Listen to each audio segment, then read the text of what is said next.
Your social media lives have become a battle for control, although it might not feel like it when we're scrolling through tweets about Happy Valley or pictures of our friends getting drunk in bars. We like to think that we're in charge of all this stuff, that everything appearing on our screens has been chosen by us and that we alone have the power to change it. Any suggestion that the service we're using might be about to reduce that power seems to make us disproportionately furious. Instagram's recent announcement that it plans to follow Facebook and Twitter's lead by shifting to an algorithmic timeline, in which you're more likely to see popular posts from your pals rather than everything in strict chronological order, has caused untold fury. The hashtag #boycottinstagram was used by thousands of people on Instagram in order to make their feelings clear. Keep Instagram chronological has been the battle cry, a plea to protect our God-given right to scroll through a load of pictures that are probably a bit dull. Algorithmic timelines are easily characterized as evil. There's a strong case for everything that we post online to have the same likelihood of being seen, and algorithms evidently work against that by giving prominence to things that are popular. They force us to up our game. If our pictures, puns and pronouncements are going to reach an audience, then they have to be good, and the idea that an algorithm is doing the judging feels inherently unfair.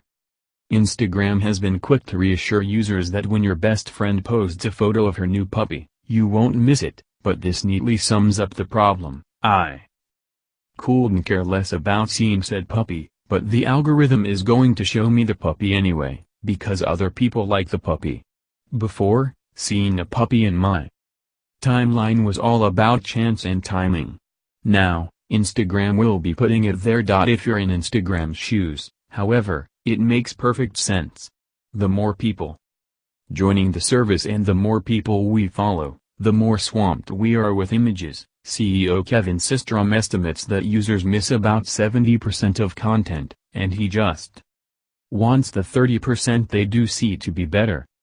It's that perennial conflict between encouraging us to spend more time using the app and stopping us becoming bored with it.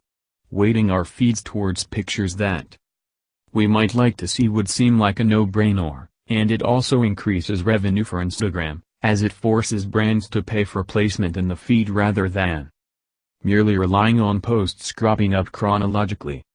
The truth is that we're lazy. As we immerse ourselves deeper into social media, the prospect of trying to personally curate everything becomes a monumental drag. Outsourcing control to an algorithm would seem like a perfect solution, but resistance always runs weirdly high. Of course, we've proved time after time that we hate any kind of change being forced upon us online, even if that change is supposedly for our own good. As the former Chief Technical Officer of Facebook, Brett Taylor, said of its shift to an algorithmic feed, it was always the thing that people said that they didn't want, but demonstrated that they did by every conceivable metric. Perhaps we've reached the stage where computers know what we want far better than we do.